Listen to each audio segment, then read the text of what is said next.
Hey, Yaroslav, how are you doing? Hey, pretty good. Enjoying the summer. Enjoying the It's summer. yeah, it's getting pretty hot here. How hot is it? 30 something. I think it's similar to what you have. You're Okay. not so far away. Yeah, it's true. I was actually a Java user group. You are in Prague, right? Yes, Yeah. yes.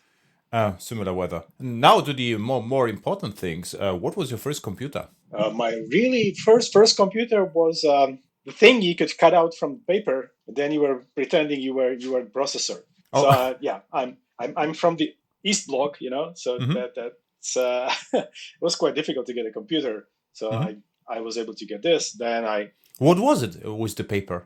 oh, I don't remember. I think it was some ripoff from a US. I found it somewhere on the net, but it's like Okay.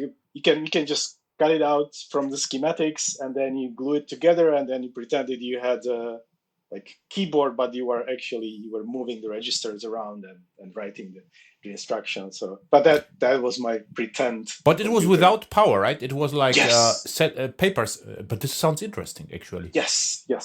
I mean, you had a like instruction set, and you had some registers you could use, and there were some examples like what you could write. So you could write like either like a matches game or something. Like you were playing like two players, and each one of you were pulling one or two matches at the same time.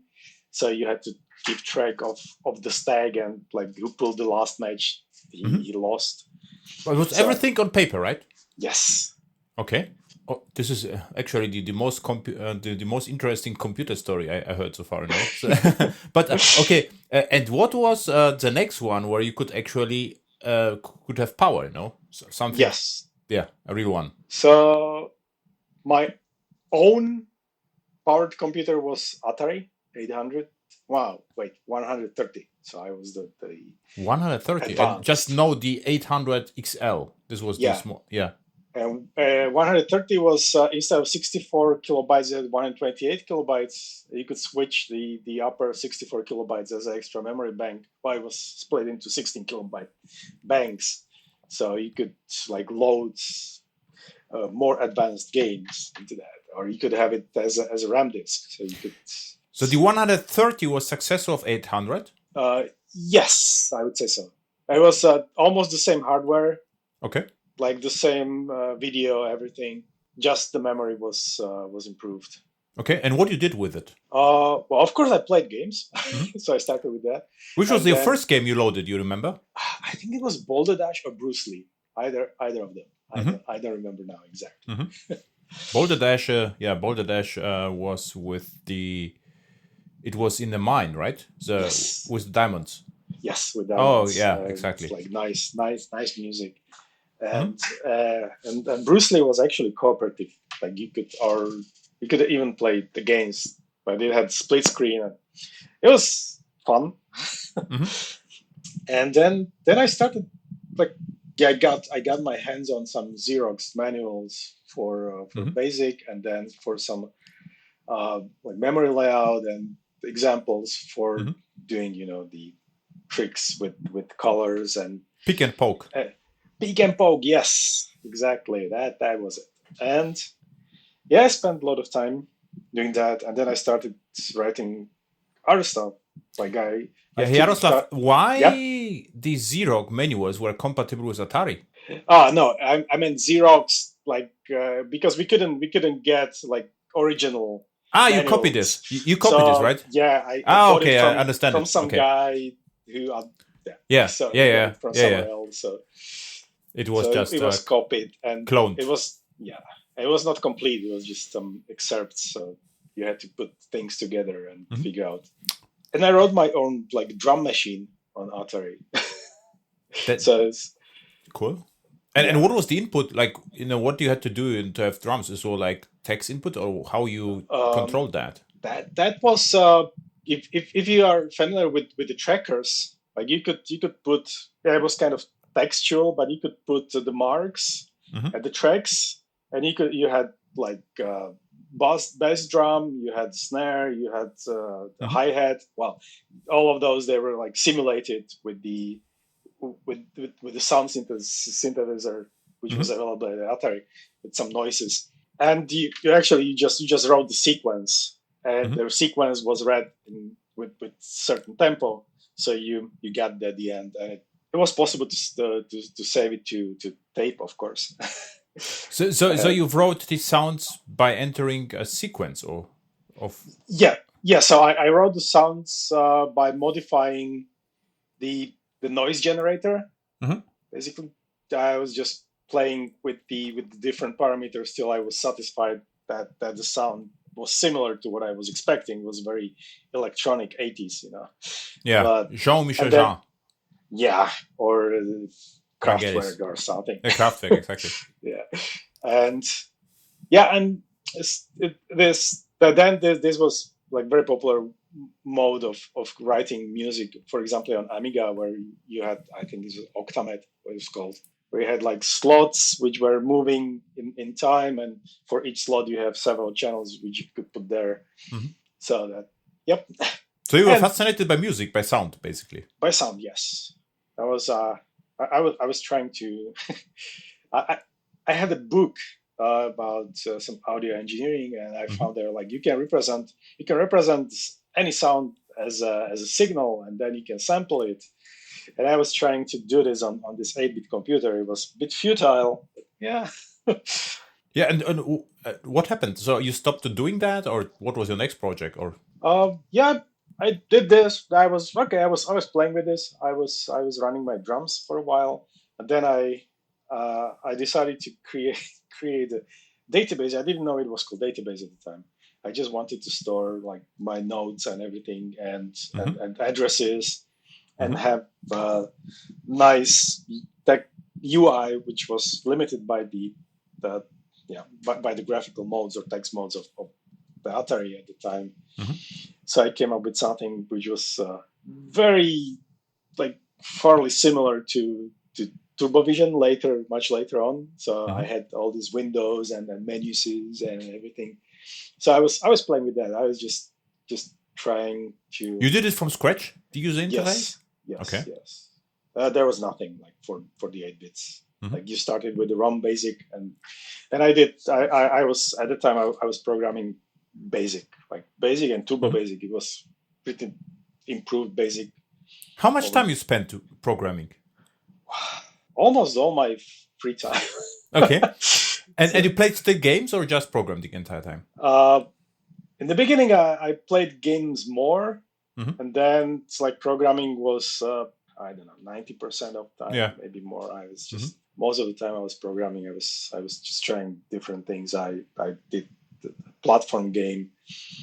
I was just playing with the animations, like redefinition of the car set. So you could do very neat tricks with that, with all the sprites which were available. And what is your ultimate goal? So you had a goal or just enjoyed programming? I just enjoyed programming. Okay. Yeah.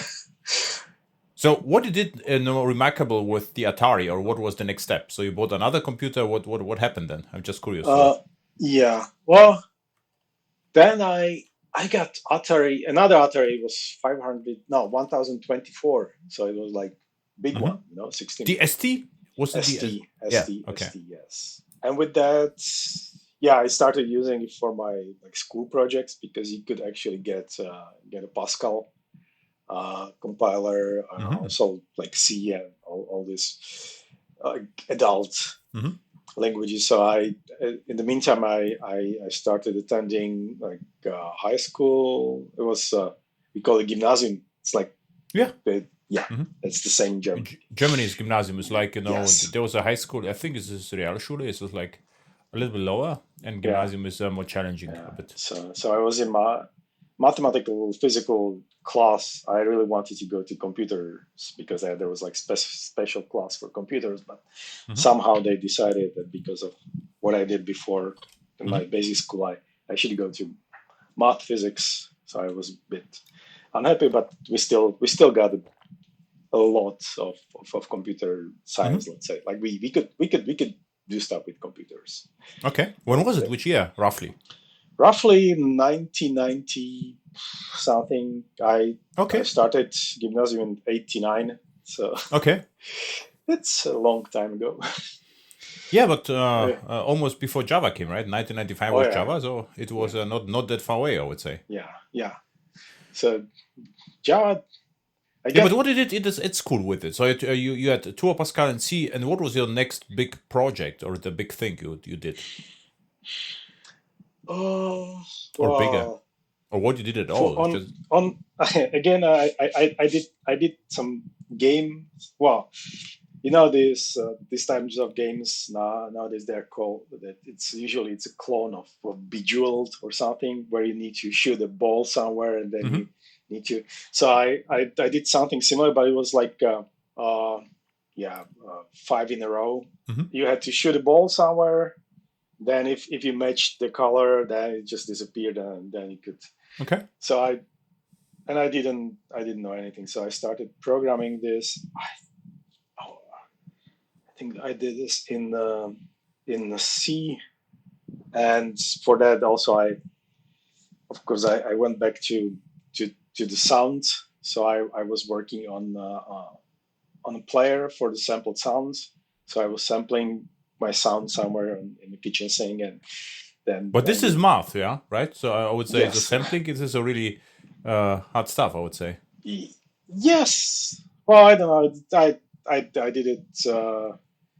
It was not too complicated. Mhm. I was just trying to I was just trying to try out stuff. So what I read about, Mhm. and for Atari, like Atari didn't have really like a sample player or sample processor. Mhm. So you had to do it by programming the assembly code to directly modifying the sound output. So Wow. Mhm.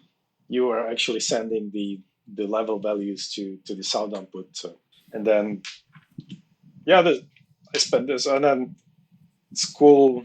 Yeah, at school it was not that interesting. It was like Mhm. shuffle this, shuffle that, Okay. and it's like all the same. Mhm. But then I got this book. I think it was like Pearls of Programming or something. Somehow they managed to translate it Mhm. to Slovak, and Mhm. I found it at bookshelf. I was extremely surprised, and Mhm. it's from like 70s, but Mhm. even now when you go back to that book, like it's full of wisdom. Like it just gives you the good engineering practices for software development. Like What's the name of the book? You remember this? it, I think it was called like Programming Pearls or Pearls of Programming. I don't Okay. remember. It was translated like that, but I Mhm. think it's very close. Mhm. Yeah. So it brought me to the idea of having invariants, preconditions, postconditions, doing all the checks, like Okay. figuring out all the branches and covering all the possible bad situations which can happen. So and also it's talking about like algorithmical choices, and Mhm. it's really nicely written. It comes from practice. Mhm. That author, he's like putting together some examples, like what he was working on, Mhm. what went well, what went not that well, like what was learned from that. So that came to my like, go-to book for a while. Interesting. So you refactored your software, to match the ideas from the book, right? So. Yes. So I started like applying that Mhm. all the Okay. So way. after the sampling, so this was like, do you ever share your software with someone, or what? Well, just with friends. Mhm. It was before internet, or before you could use internet Mhm. for sharing. So yeah, just friends. And what was the reaction? They like that, or Yeah. okay, cool. I mean, it was no A games. Like I couldn't compete with like professional titles. Yeah, no, They're sure, but still. just small like hobby games. But So yeah, how long do you stick with the Atari, or did you implement something else with the yeah. Atari, or just mostly games? I think I stuck with it for like 2 or 3 years, Mhm. and then I moved to Amiga Oh, 500. 1200. Wow. Yes, You always got the best, and the better one, never the yes, basics. I waited I waited a long time for again Hmm. for getting the new computer. so I could get a better one when it was there. But at that point of time, there were already PCs around, but you wanted to have Amiga, right? Yes. Yeah. One thing I really loved the Motorola assembly syntax. 68,000, right? 68,000. It's still, I think it's much nicer, much understandable than Intel. Can you still write 68,000 code? So at least hello world or something? I might. I would need to like reload a bit of the buffer. Okay. But I still think I remember the concepts. I mean, yeah, it had really nice set of general use registry and really logical instructions and also at that time, I must say that the Windows as operating system was not that great. 3.11, I think, right? Yeah, 3.11. Yeah, when you compared it with Amiga Workbench, especially on 1200, the new one I think was like 3.5 or something. That's like you cannot even compare. Like you had fully preemptive multitasking. Like you could be running several applications at the same time, and everything was running smoothly on 40 megahertz. Okay. 40 megahertz in processor. So what you did with the Amiga 1000? Well, for Amiga, I tried looking into, I don't know what's called it. There was a like graphical program application, maybe PaintShop. Maybe. Yeah, PaintShop Pro, right? PaintShop Pro was the one. Yes. So that I was fascinated that he could do the masks and all like composition and everything, and then actually I think I did it for the PaintShop Pro. So they were looking for localization translation.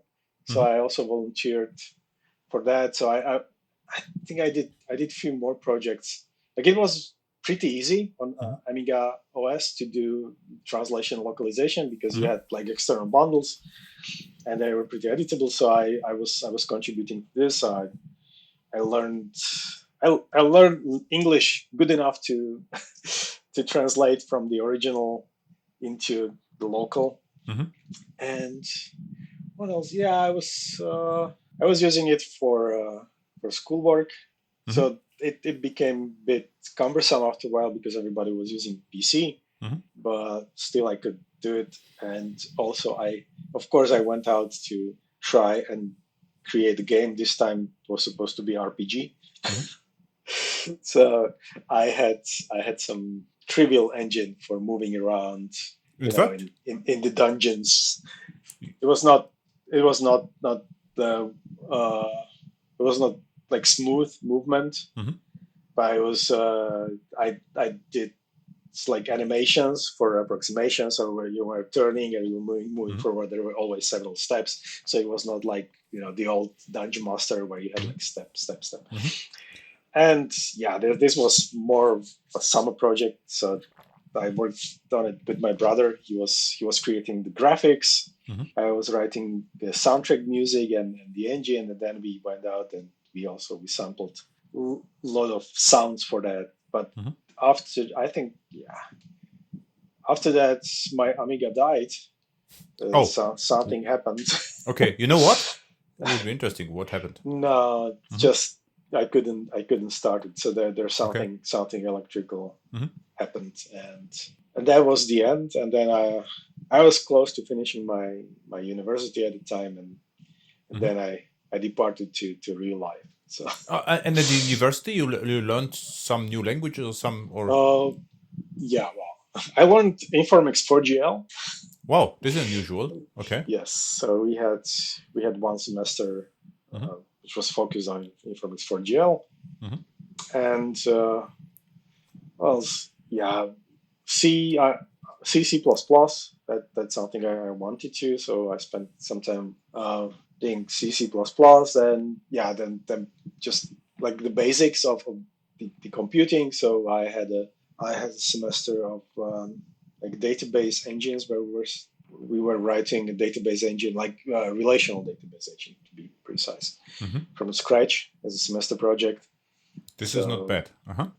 That was pretty interesting. Like you learn a lot of the internal stuff. you can then utilize in your life when you understand how things are working out. And yeah, we did a lot of simulations. Like my master was like mixture of computer science and operational analysis and logistics. So we did a lot of simulations. So we had like special simulation framework, agent-based simulation framework for anything. It was written in Pascal, so it was on top of Pascal. We had this, so I had to go back to Pascal for that. And you also learned about Kaminsky encoding? No. Because I had some guests already, and they told me that the Kaminsky encoding was big, right? Yeah, I think so. Because it was able to translate, what was it? The Czech characters to what? To UTF, right? Or something like this. Oh no, it was maybe it was even before UTF. Yeah, before but UTF, but you were able to to print the Czech characters, right? Yes, this was the result. Yes, okay. Yes. This was yes, I remember like that there was the text processor which was Czechoslovakian text 682. And it has our own special keyboard layout. I think it was this Kaminsky. Okay. And you had to learn the keyboard layout and some like that key so you could shift the special characters. What did it after the university? Well, I managed to get on internship in Norway for a while. Wow. So I spent at the end 2 years in Norway. So I started as a junior business intelligence consultant. So it was a company who was doing business intelligence. So I came there, and the beginning it was just creating some reports and trying to figure out data and building like multi-dimensional cubes for the OLAPs. But then we started actually. I started pushing to get more into coding. So we started creating our own systems. In which language? Well, this was Visual Basic. Okay. Yes. And you liked Visual? Sure, Visual Basic was actually nice, right? So everyone liked that. Yeah, it was pretty good. Like, of course, it had some idiosyncrasies you had to be familiar with, but it was really surprising how much you could write in Visual Basic and almost system level. Like, especially everybody was using Windows at the time. That was not. You couldn't hear about Linux that much. It's like 98. So Linux was just getting there slowly. So, and also I did my share of JavaScript programming before it was cool.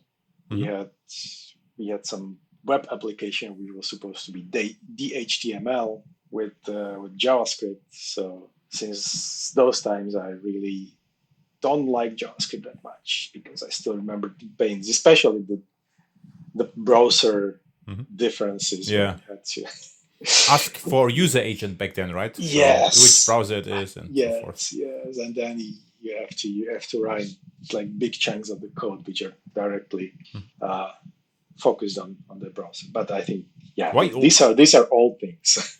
Why you moved away from Norway? So you didn't like Norway, or? Yeah, that was a complex issue. One thing is like we still had back at home. We still had the compulsory military service. Also, I applied for like being a coward and going for the civil service, but I still had to do it. I was trying to postpone it because I heard rumors that might be cancelled actually, but I didn't manage to postpone it for long enough. That's one thing, and even without that, I was really suffering during the Norwegian winter. After the second winter, I was almost ready for military. Yeah, for the army. Military, yes. For the army. Yes.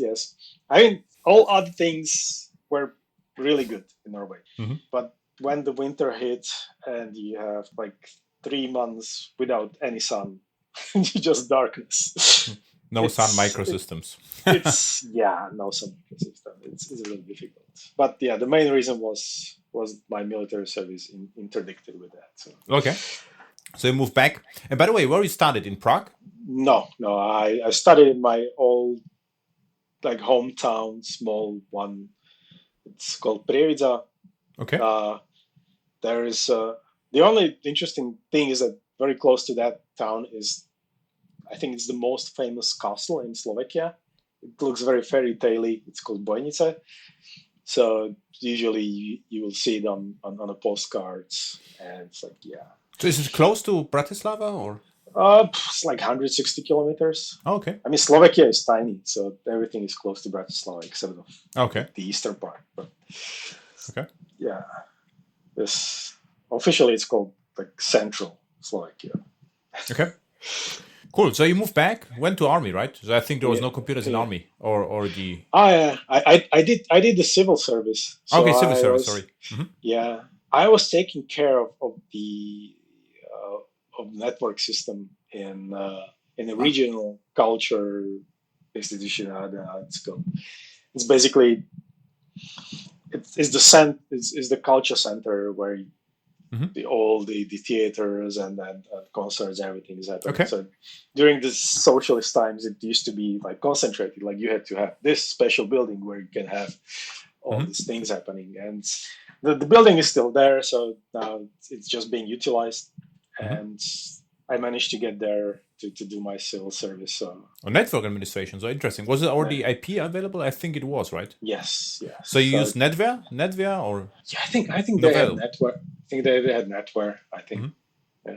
Also interesting. So you can learn lots of things, right? Yeah. Network, IP addresses, masking. Yes, and then like dealing with the router, and then with the internet company, which was mostly dial-up. It was kind of shared dial-up. So Okay, so what happened after that? So after that, well, I saw with my best friend. We started the company. So he left a few years before he left for Switzerland. And we were like, yeah, we are so cool. We are so young now. We have like a lot of great ideas, and we can just start this company, and then we can start selling services to rich Swiss. And we did it. We started a company. We had some projects almost negotiated, and then 9/11 happened, and the main customer was actually Swissair at the time. So everything went down. Yeah. And yeah, and the whole company kind of started just barely surviving.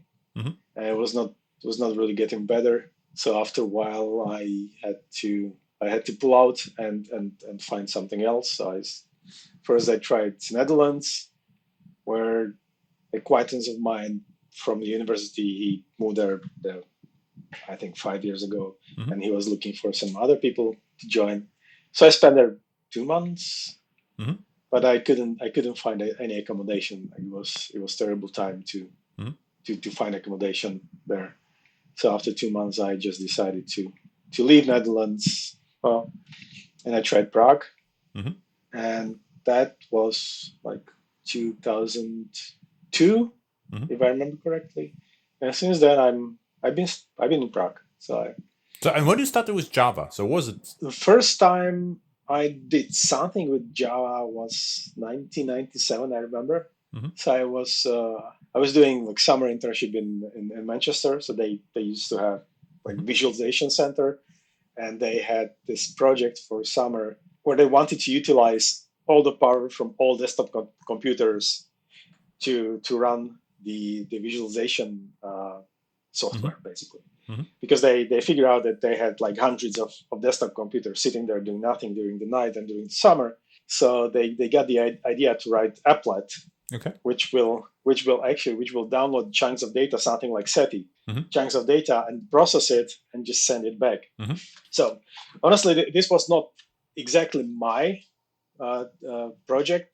I was just looking over the shoulder of a friend of mine was working on that. And I was like, yeah, this is cool. Like, yeah. So you like Java immediately? That's so nice. Yes. I was really taken away by that. And it worked? It worked. I think they've been using it for a while. Okay. Not sure what's happened now, but it worked. Like all of our projects when we left after the summer, they worked. So I worked. My project was in Python before it was cool. So now it's like everybody's like, yeah, Python is the new language. And I was like, yeah.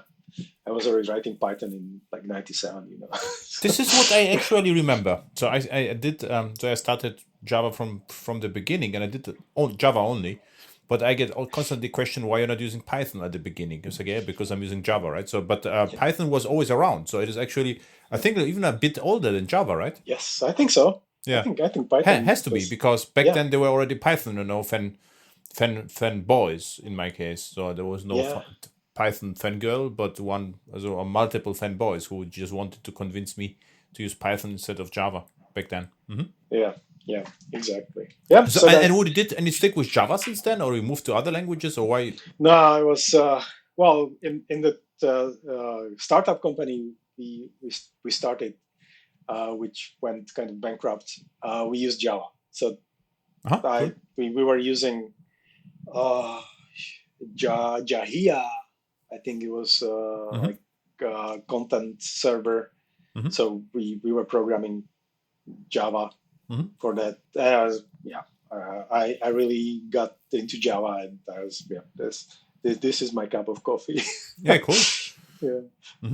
But then I had to change, like when I came to Prague. So that was a different company, but you gotta do what you gotta do. So I was working on I think there was again some Visual Basic involved for a while, but then I came back to Java. Actually, finally I became team lead for new project for content document management for the governmental agencies. So we were doing that. It was getting pretty well on, and yeah. In Manchester, which company was it? This was it was called Exprit. It was like German Czech mixed company. Okay. So the owner of the company, he was in Germany before. He knew some people, and they started standard procedure. So they came with something which was not here, and then we came to European Union, and everything had to be synchronized. So you need to have a lot of software for the like official procedures, especially for handling documents and retention and security. Yes. So you did the document management system for the government, I suppose, in Java, right? Again? Yes. So, and is something interesting, or what happened afterwards? Well, it was pretty interesting that we were getting really good functionality pretty quickly up with that.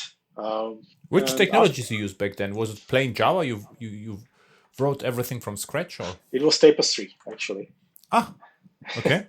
It was Tapestry, and it was servlet, so it was not tied to any particular. Tapestry was huge. It was like a secret weapon, People liked Tapestry back then. It was not widely used. Struts 1 was widely used. Yes. But Tapestry was like a boutique solution, I would say, right? Yes. Yeah. But you could do so much nice things. Like I did some things in Struts, but then when I saw Tapestry, I was like, yeah. You can do a lot of interesting things with this, and I think we started using Hibernate. That was pretty new at the time, so we're offloading the manual JDBC communication to Hibernate. It had its good sides, bad sides. Good sides is like when you want to do something trivial, it just works. You don't need to deal with it. But then, of course, I think everybody knows nowadays that all these foreign keys and all these traversals, and when you start chaining, so then it can get really confusing. So we went through all of that. Interesting. So, and what happened after the project, Tapestry, or you left the company, or was it done? It was almost done. Okay. Then it was put in a drawer. Okay. Because there was some politics. Yes, with the government agencies, always politics. Yeah. And actually, I managed to get an offer from Sun Microsystems at the time, so it happened. How it happened? I mean, how they found you? They found me. They found me in somewhere. I had my CV out there for a while. Well, actually, I think maybe there was some like internal database, because before I joined this company for for document management, I was also applying for a position at Sun. Was QE at the time because the Sun was just expanding the NetBeans team. It was in 2002. Okay. And I was almost hired, so everything went okay. But at the last moment, there came hire freeze from the Sun, and they asked me to wait for a few months. But unfortunately, I couldn't afford that at the time. I needed a job, so I took the document management. So and after like 4 years, they called me like, yeah, we have these few openings now. Like, you want to come for an interview? I came for an interview, and it was about NetBeans Profiler, which coincidentally I became very fond of because it was another magical tool. So I was a kind of sidekick. I was helping a friend of mine to do an application for automotive industry. I don't remember if it was Volkswagen or Audi. So they have some diagnostics, and they wanted to have something nicer for that. So I was writing small Java application, like desktop application, to interface with that system. And I discovered NetBeans at the time, and I was like, wow, there is no plugin hell from Eclipse. And then when I found out that there was a profiler and I could actually see what is happening inside, I was completely baffled. Like, yeah, this is awesome. So then I got this offer to work on a profiler, and I was like, yeah, I must work there. It's like, this is my dream job. I didn't knew that you actually work for NetBeans, because I was also a huge NetBeans fan. I like NetBeans. So interesting that you didn't knew that at all, that you worked with NetBeans for the NetBeans team. Okay, so you work on the profiler. So what you did exactly there? Well, my original task was to add support for like enterprise Java. So yeah, I was writing support, like integration support for different Glassfish, JBoss, Tomcat. Like we had to, the profiler had to integrate through the startup scripts, and also it was a bit more complicated because you had to start basically profiler is working. NetBeans profiler was working as a like two-way communication. So you start with the agent at the profiled application side, and then you were connecting via socket or shared memory to that application, and somehow you had to hack the startup script in a way that it communicated properly with the NetBeans UI. So you actually started getting the data. So there was a bunch of refactorings I had to do for that, but at the end we had a pretty nice integration for up-to-date servers at that time. But yeah, it takes time. And then also I use it a lot, actually, your profiler. Use NetBeans to find the memo leaks. And what I did, there was a trick. You could sort the how to call it, the rows by number of cycles the object survived the garbage collection. And what I did on the application server, I started the application server, and then I did it, and then you could force the garbage collector to run. And after if there was a group of object, you can easily find the root of the cause root of the problem. So this was really, really nice. And by the way, I think your profile is still alive because it's JVisual VM, right? Yes. It's based. This is actually the profiler, right? Yes. Yeah. Well, except of all the integrations part, like the Visual VM is the bare profiler plus the UI. But and there were two modes, like the profiler mode and the sampling mode, right? Yes. Yeah, and the sampling mode was almost free. So what I understood is you just compare the stack traces, right? So this is how it worked. Yes. Yeah. So it was using basically the same mechanism to get stack traces as JMX is doing. So with all the drawbacks, like it is save point biased. So you will get samples only at the save point. So you will be blind to some parts. When you have a lot of threads, then it actually becomes expensive because you are inducing save points which are like long lasting, and you are blocking all the threads. So. But it was it was much cheaper than the tracing profiler. Mm-hmm. The tracing profiler also gave you like total details where something was happening and then the whole call chain, how you got there. Mm-hmm. It was only possible to use again development environment like on a desktop when you had a lot of time. Mm-hmm. You could wait for it. Mm-hmm. The whole profiling world has just moved Mm-hmm. further away from this model right now. But what I also remember, James Gosling was a huge fan of the profiler, right? So Yes. yeah, he really liked the profiler. So Yes. you worked directly with James, or? No, I didn't manage to do that. I joined. I think I joined exactly when he was leaving Okay. or something. So it's Okay, just, so too late. was crossing. Yeah. Okay. It was too late. So how long you worked for Sun Microsystems? When I combined, like, I worked in the same place in the same company for 10 years, and 5 years out of it for Sun Microsystems. So then we were acquired. Okay, so you worked for Sun first, and then from Oracle. So yes, half. Yes. Okay, interesting. Yes. And so the profiler, and you started to contribute to BTrace or DTrace back then, or how BTrace happened? You remember that? Yes. BTrace was started by a former colleague of mine. Now it's a difficult part. His name is, I hope I'm going to butcher it, Sundararayan Ayatinegatan. Everybody calls him Sundar. Sundar. And he is like extremely brilliant engineer. And he worked for the sustaining at Sun. And he wrote BTrace as a tool for the sustaining engineering, so he could actually go around and poke in a running application without changing the code.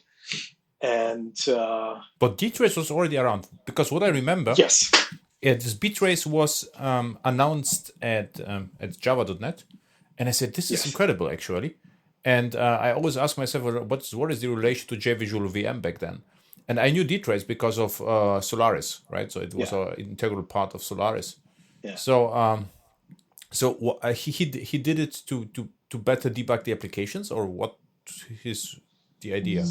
Yes. Well, it is partially to better debug the application, and I think the second reason is like I can, so why not? Okay. Like he discovered the ASM, which actually gave him a lot of power about the instrumentation, and there is also hidden integration with the DTrace. Mm-hmm. Not many people know about it, but you can rise DTrace probes from a BTrace, so you can write BTrace specification where in Java you want to inject the bytecode, and the bytecode then actually will raise the DTrace probe for you. Mm-hmm. And also there is a possibility to attach the BTrace probe into DTrace. So if the probe is triggered from DTrace, it can bubble up to BTrace, and you will get like the Java code executing from the handler. But currently this works only for Solaris, which is almost nowhere because the Solaris installation and everything it's not. It's what it is. The DTrace, maybe to explain DTrace. For me, what I understand, DTrace is like aspect-oriented programming on the fly on the OS level. So what you can do is you can write like small wrappers around functions, and then you get notified if they are called. Yes. And it's just like decorator or AOP, and with very low overhead, and you can actually add this wrappers or whatever it is called around whatever like on system level. So this was revolutionary back then. Yes. Because you could actually trace the operating system, right? So and BTrace was the same for Java. The same idea applies to Java, to low level Java, right? Yes. The idea is the same.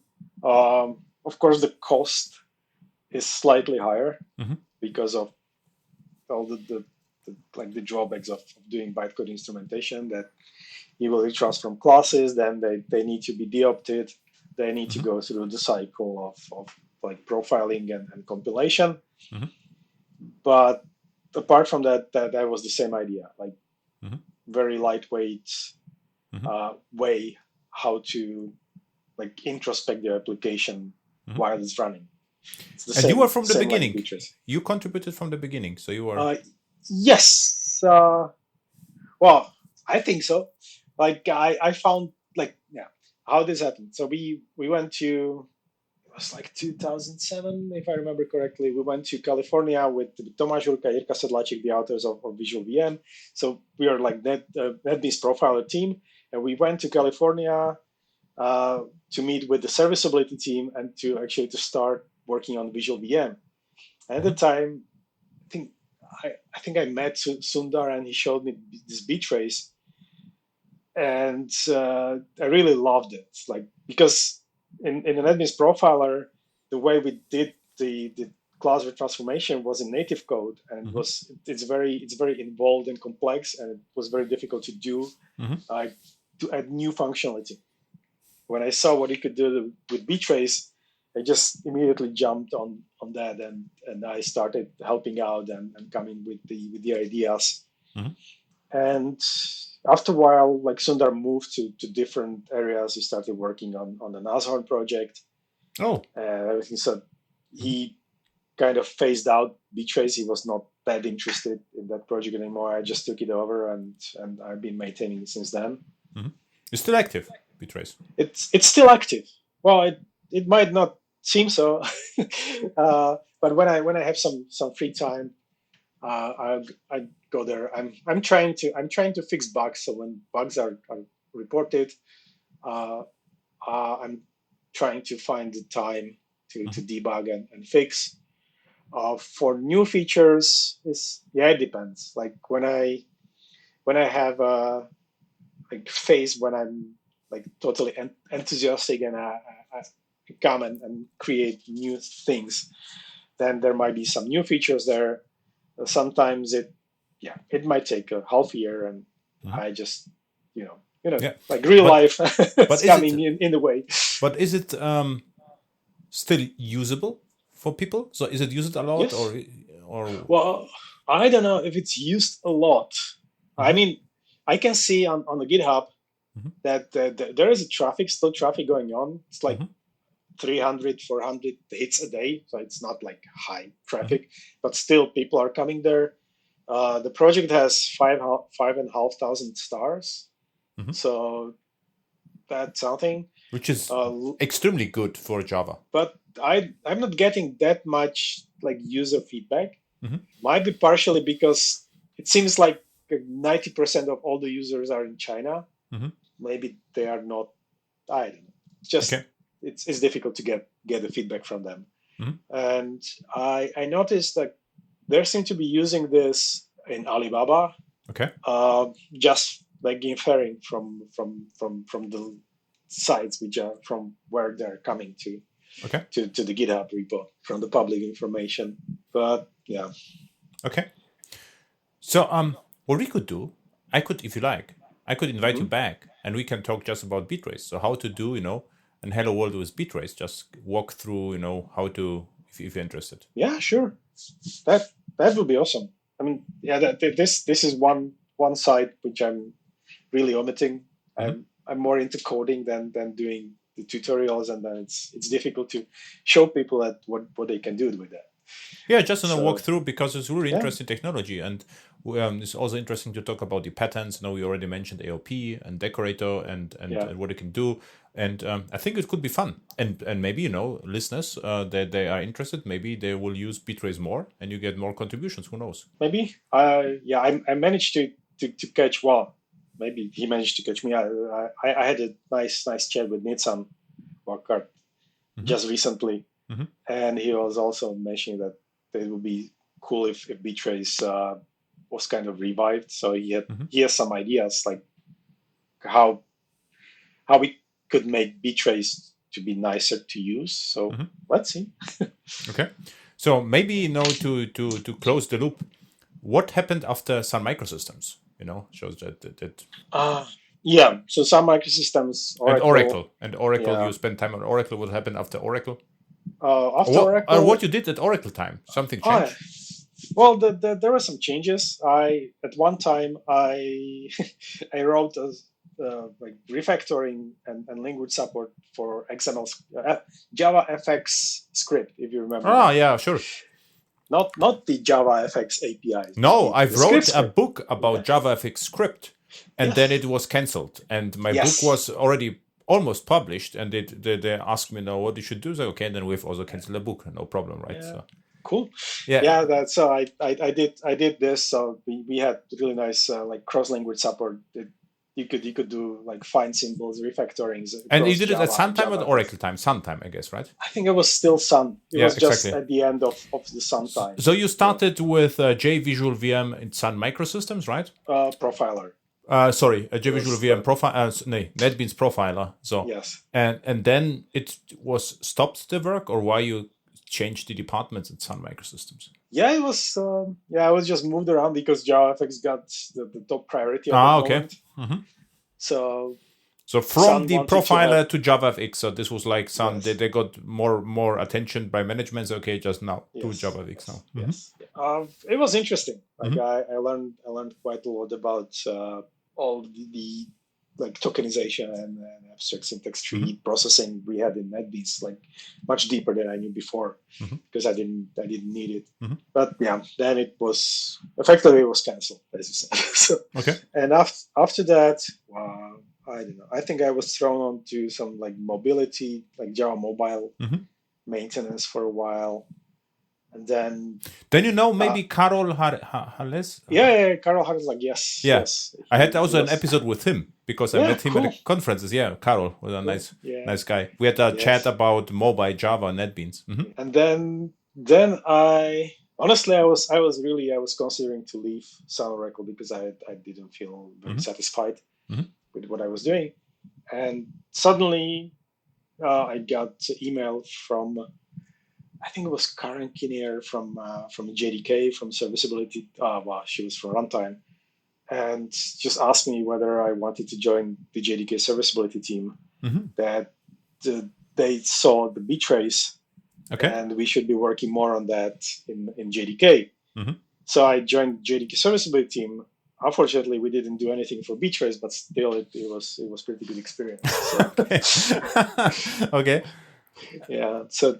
And then I was, that was 4 or 5 years in the serviceability, doing things like I spent almost 3/4 of a year fixing all the security issues we had in JMX. If you remember, it was like 2011 or 12. Yeah, there was this big like flurry of security issues coming in from all. Yeah, this was Java 1 where the entire team said, okay, now we change everything, and you were able via JMX to execute any code you like. Yes. Yes. So I was patching all those security bugs.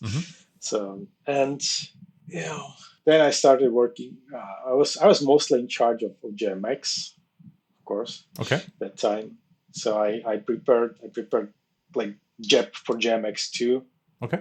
Which built on a work which was done by Eamon McManus before, and it kind of finalized. It was kind of nice, like the annotation. I forgot name, but the name. You remember right now, Eamon, I think. He had great sessions at Java 1. And he was a kind of a genius, so this was an impression on me. It's like this was a late sessions, and with it was BOFs mainly. I always attended the sessions because it was always hard stuff about JMX, as I remember. Yes, he's pretty good. Good. Yeah. We had some disagreements about parts of the API, but it was like in the professional terms. Normal. But he's pretty good. Okay. Why you left then? If you do a great job, stellar job, JDK, serviceability, JMX. So again, BTrace. Okay. So there is apparently the Duke University, South Carolina, had a professor was called Shivnath Babu, and he and his students they did a project where they used BTrace to plug into Hadoop. To figure out the efficiency of the Hadoop pipeline, and then actually they had the feedback there where they could change the configuration parameters on the fly of the Hadoop system to optimize to the current conditions. That's called Starfish, and Shivnath came up with an idea to create a startup out of this. and he reached out to me as the author, let's say maintainer. Author was Sundar of BTrace, and asked me whether I wanted to join the startup. And yeah, I did. I wanted to try startup, and I wanted to promote BTrace. Actually, I did quite a lot of work, which is sadly not that well documented for for the startup, but it's still there. I'm not sure if they're still using that right now. But the startup is still around. Startup is still around, and apparently they are doing pretty well. What's the name? Can you reveal it, or? Unravel Data.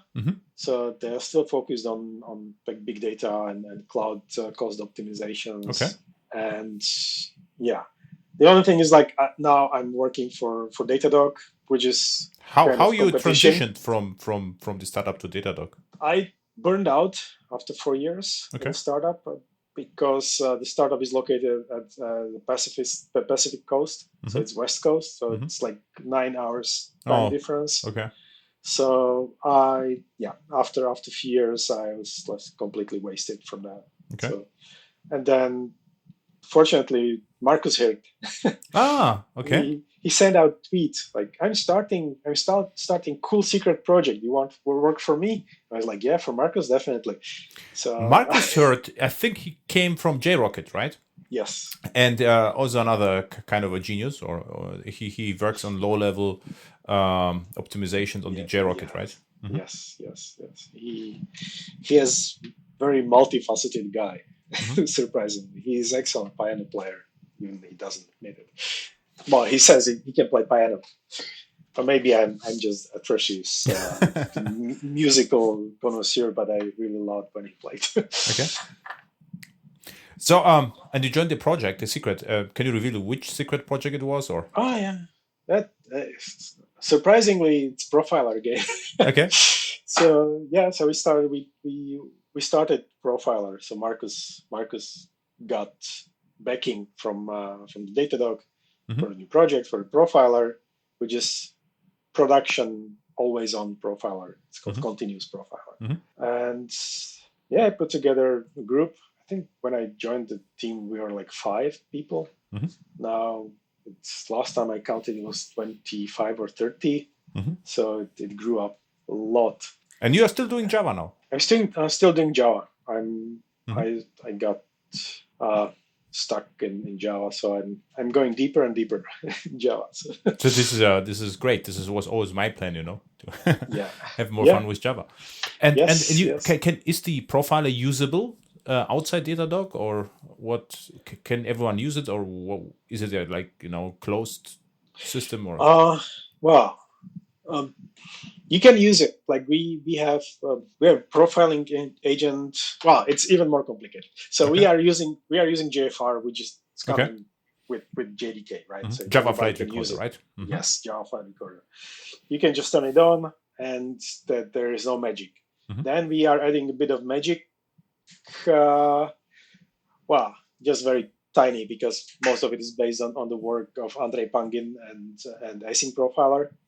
So we started with using directly Async Profiler, but then we realized we needed some like Datadog specific things, which are kind of experimental, and they don't make sense to bring it up. I will invite you another time. And Evan, once we will talk about BTrace, and maybe it was a good idea for a show to talk about how a profiler is working, just on high level.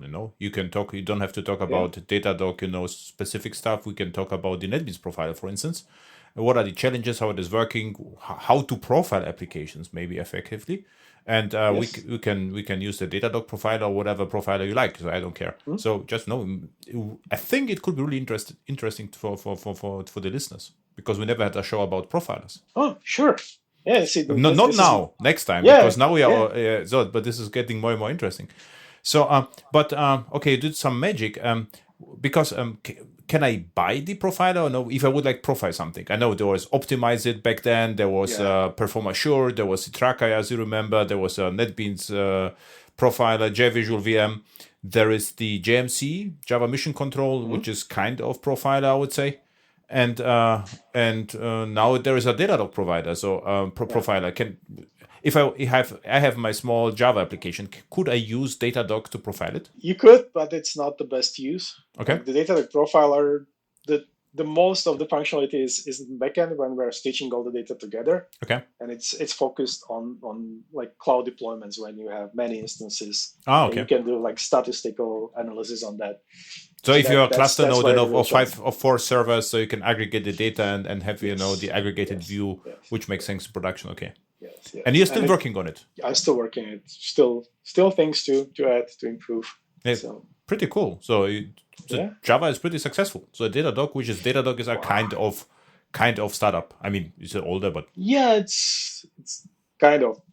Yeah. Still the startup culture is not completely extinguished. So you still have a lot of like techie life in Datadog. It's not corporate yet. And Marcus Hirt is still working with you on the profiler. Yes, even though he's got like his plate got bigger, so now he's in charge of the whole APM. Okay. Which is application performance management. That includes distributed tracers, error tracking, profiler. Okay. We have something that is called dynamic instrumentation. We start with that under code name Live Debugger. So that's the idea, to have non-stopping debugger in production, where you can define where you want to put those non-stopping breakpoints. Slightly similar to BTrace, in a way that it does bytecode instrumentation, and it has also a definition of like probe points and whatnot. So actually, your involvement in BTrace paid off, right? Because you got several job offers because of that. Yes. So there was a nice marketing gag, at least, right? Yes. Yeah. Definitely. That plus all the knowledge. Yeah, of course, knowledge. You cannot buy it. Very good. So I think this is a complete cycle. So now you are Datadog working with 30 engineers on the profiler and the Atari infrastructure, and still enjoy Java, right? Yes. Very good. Where people can find you on the internet? So know your Twitter handle or whatever you have. Usually, Twitter handle is Yardus with Y. Wow, I'm on LinkedIn. GitHub BTrace, right? GitHub BTrace.io. I have organization for BTrace.io, so you can also shoot me email at info@btrace.io. So it also works. But that's mostly that. I'm not extremely active in the new kits. Exactly, like exactly here. But you at least joined my Airhacks server, Discord server. Thank you for that. So if someone is already on the server, there are a couple of hundred people. So you can also send Yaroslav a message. So exactly, this is the Discord, and the name of the server is Airhacks. It's just public server. You can join. Very good. So the next episode is about BTrace, and then we can talk about profilers. Right? This is the right succession, I think. Yeah. Perfect. Sounds good. I would say every guest is really amazing because I have no idea that it worked actually in NetBeans. I only hoped that we can talk a little bit about BTrace, and it turned out Glassfish, Marcus Hirt, Carol. It's a small world, I would say. It is small world. Actually, I knew you by name from the NetBeans mailing lists. Oh, really? Yes. But never met in person, but by name, definitely. Oh, thank you. So see you next time. Yeah. See you. Thank you. Thank you for the invitation.